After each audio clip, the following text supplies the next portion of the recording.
Welcome to our study this week of Hebrews chapter 4, verse 14 through chapter 5, verse 10. My name is Scott Rainey. I serve with the Church of the Nazarene in the area of Nazarene Discipleship International, or NDI. This adult Sunday school video lesson is provided in collaboration between the Foundry Publishing and NDI.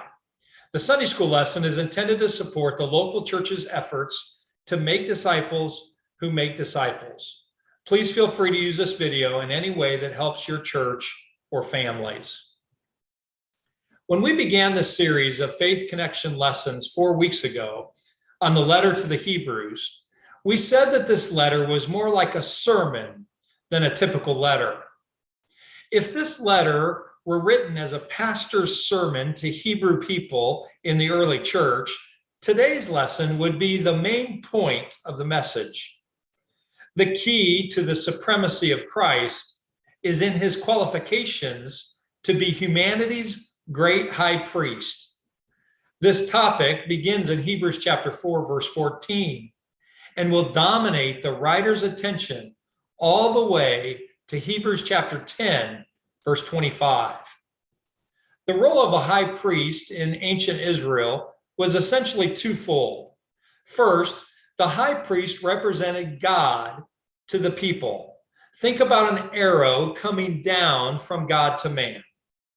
In this way, the high priest became the mouthpiece of God to the people.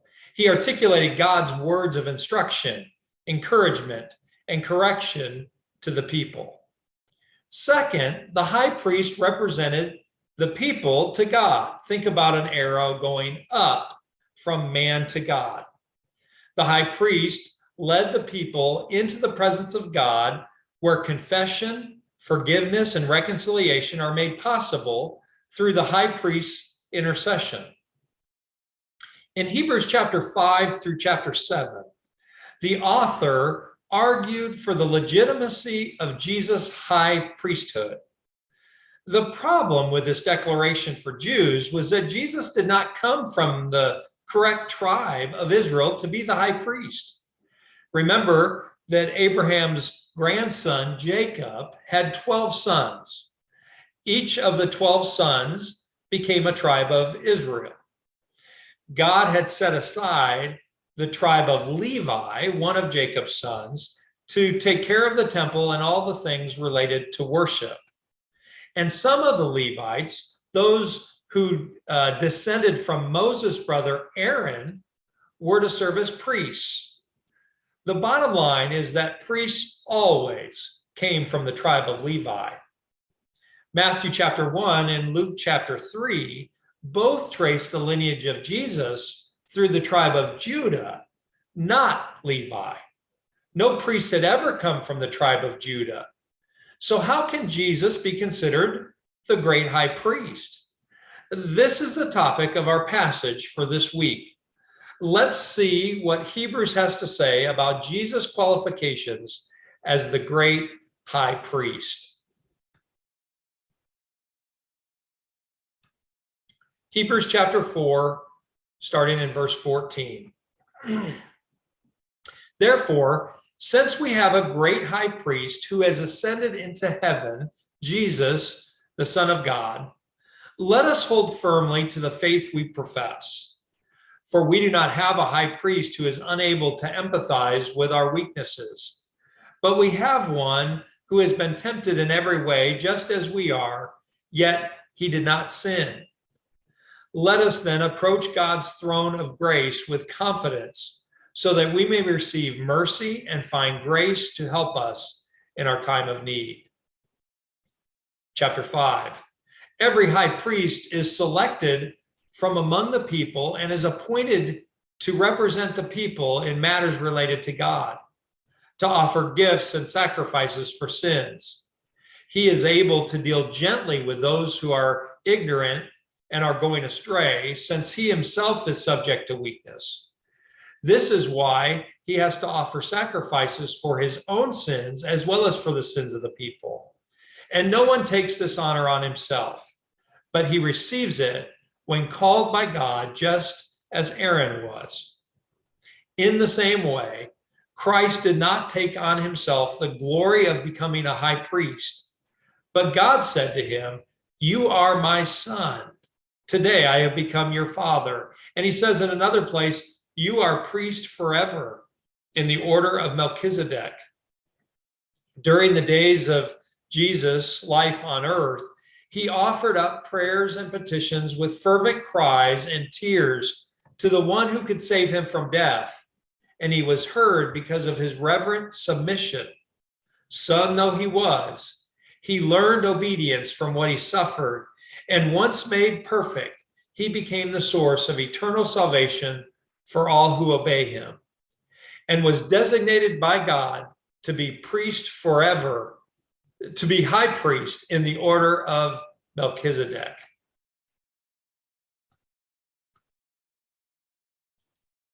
If you remember from our first week of studying Hebrews, I said superiority is a major theme in Hebrews. The Greek words for better and superior occur 15 times throughout the letter. In most cases, these words compare Christ and his work to the key figures of the Old Testament. The early chapters of Hebrews proclaim that Jesus is greater or superior to the angels. Now, as Hebrews chapter 4, verse 14 begins, we find that Jesus doesn't just fit the mold of a high priest. He is overly qualified for this appointment. In Hebrews chapter 4, verse 14, the writer makes three significant statements about Jesus. First, Jesus, our high priest, is great.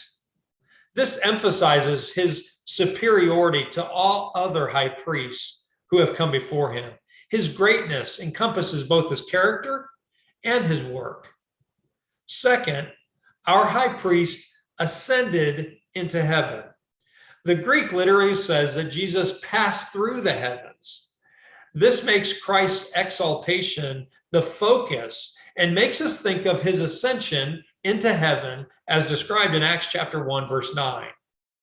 As humanity's representative before God, think of the arrow going from man to God. Our high priest is able to penetrate into the very presence of God himself. Third, our high priest is Jesus, the Son of God. Earlier in Hebrews, Jesus is identified as the Son. Jesus' title as the Son of God combines the exaltation, God, with Christ's humanity, Son. Jesus is fully God. Jesus is fully human.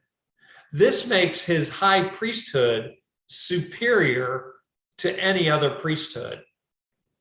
The author of Hebrews was well aware of the difficult struggles his audience had faced. In Hebrews chapter 10, verses 32 to 34, he said, "Remember those early days after you had received the light, when you endured in a great conflict full of suffering?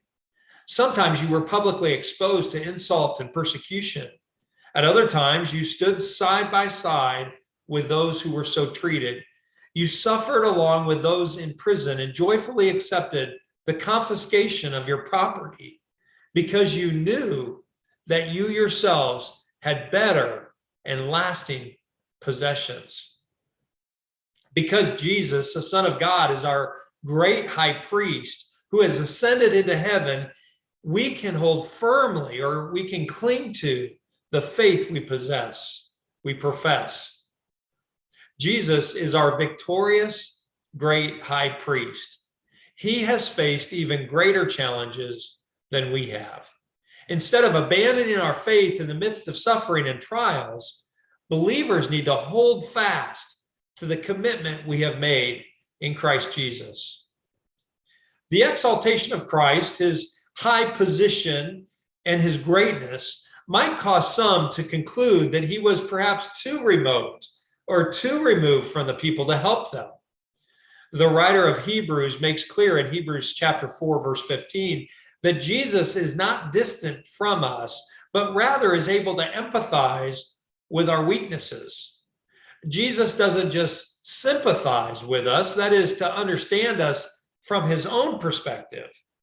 He empathizes with us. That is, he puts himself in our shoes to personally experience the human struggles of his creation.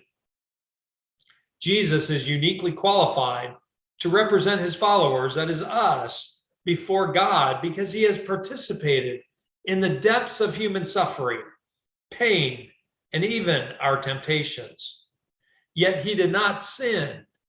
This is why Jesus can help us. Unlike other high priests who are tempted and fall into sin, Jesus was tempted in every way that we are, but did not sin. Hebrews typically avoids direct commands and prefers exhortations. Instead of saying, you must, the writer instead says, let us. In his second exhortation of our passage this week, the writer of Hebrews says in verse 16, let us then approach God's throne of grace with confidence.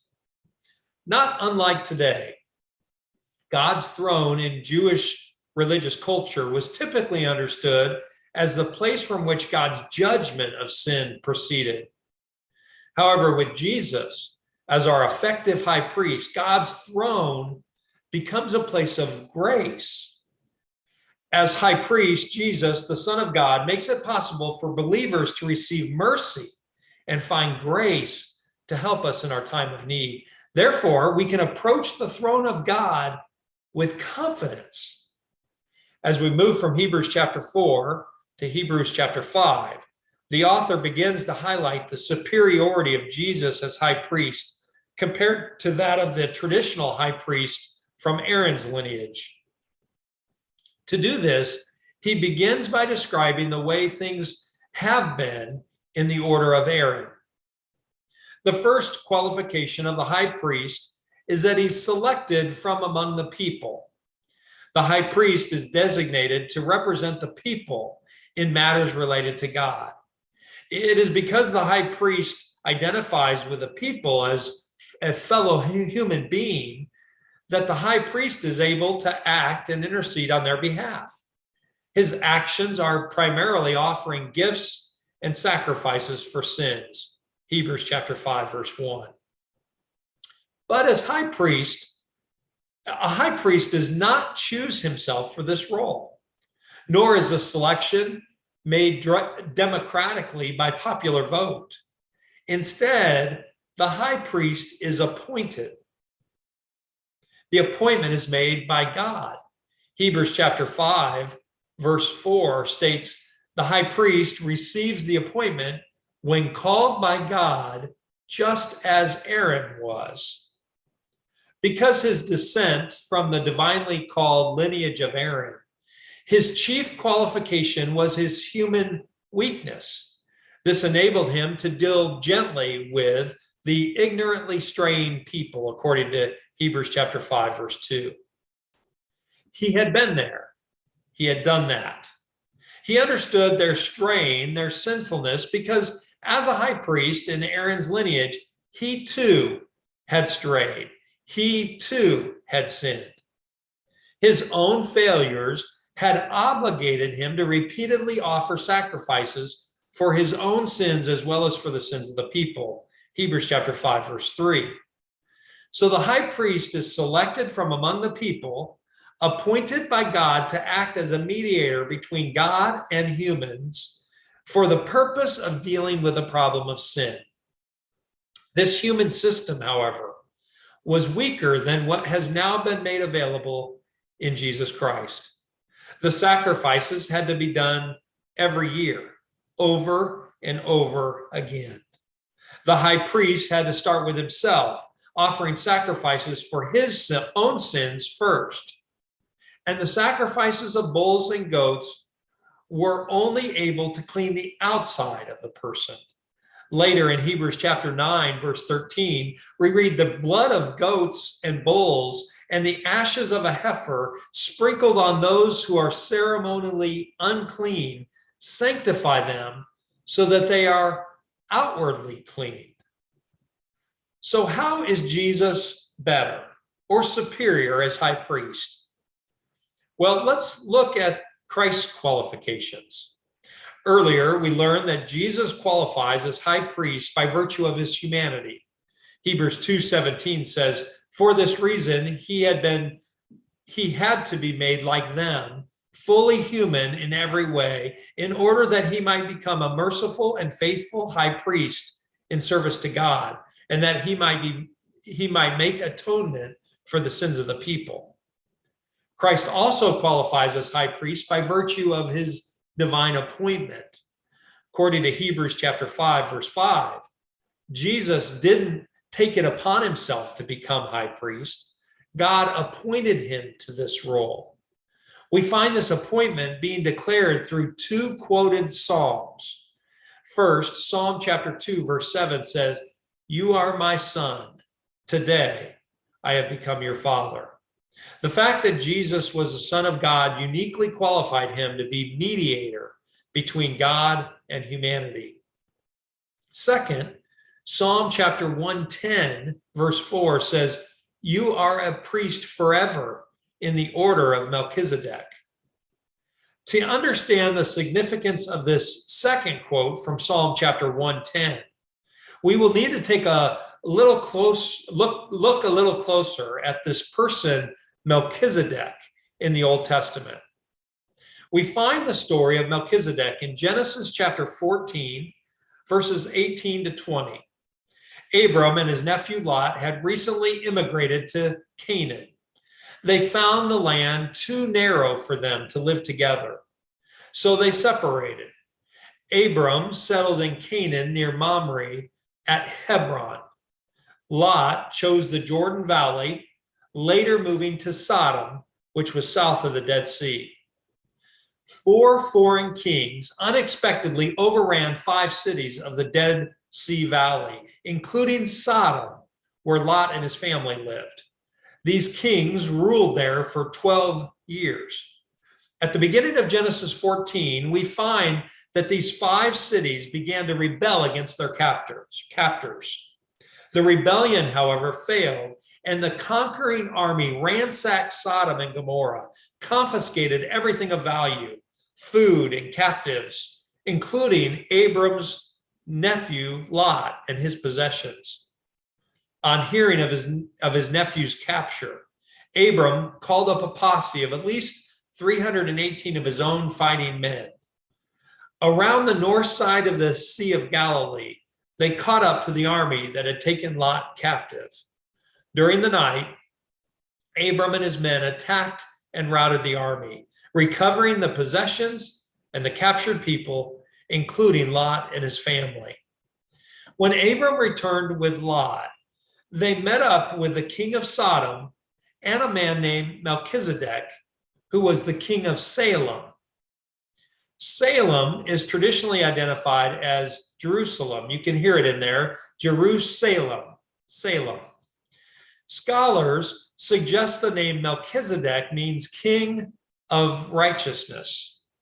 Melchizedek is referred to as priest of the Most High God, or priest of God Most High.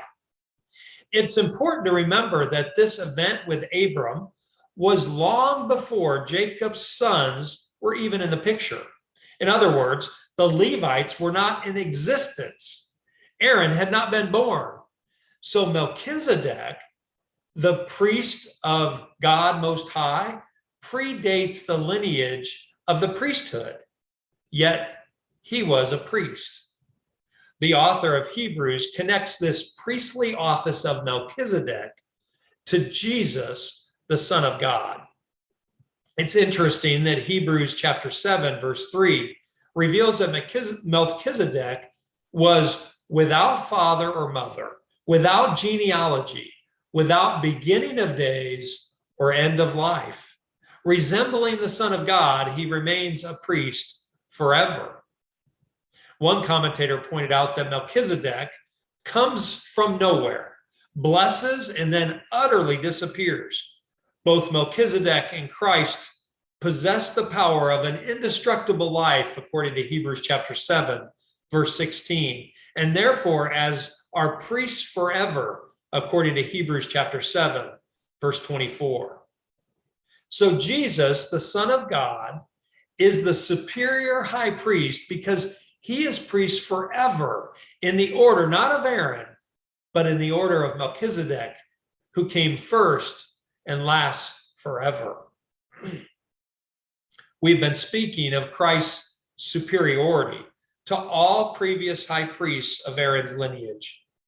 Jesus is the Son of God. He identified fully with humanity, was tempted, but never sinned. He passed through the heavens in his ascension. Nothing separates him from the Father, and he intercedes as he intercedes for humanity. He is priest, not just for a season, but forever. In his greatness as high priest, the writer surprisingly turns to Jesus' earthly life when he offered up prayers and petitions with fervent cries and tears to the one who could save him from death. Hebrews chapter 5, verse 7. Jesus' appointment as our great high priest followed a path of suffering, obedience, and endurance. We are drawn with these words to Christ's agony in Gethsemane. While praying, Jesus shed blood-like drops of sweat, and he asked the Father to take away the cup of suffering. His reverent submission is seen most with his words, "Yet not as I will, but as you will," according to Matthew chapter 26, verse 39. Through Jesus' reverent submission, even to the point of death, God heard his prayers and destroyed the power of death by raising him up from the dead. Oh, Jesus is superior in every way. Being perfect, he died, rose victorious, and ascended into heaven, showing that his life, sacrifice, and priesthood were all effective for cleansing us. Jesus' cleansing was not just outward as the blood of bulls and goats, but he had power to cleanse us internally from sin and death. He is the perfect mediator for you and for me, perfectly representing God to us and perfectly representing us to God, perfectly able to cleanse us from the inside out. Praise his glorious name.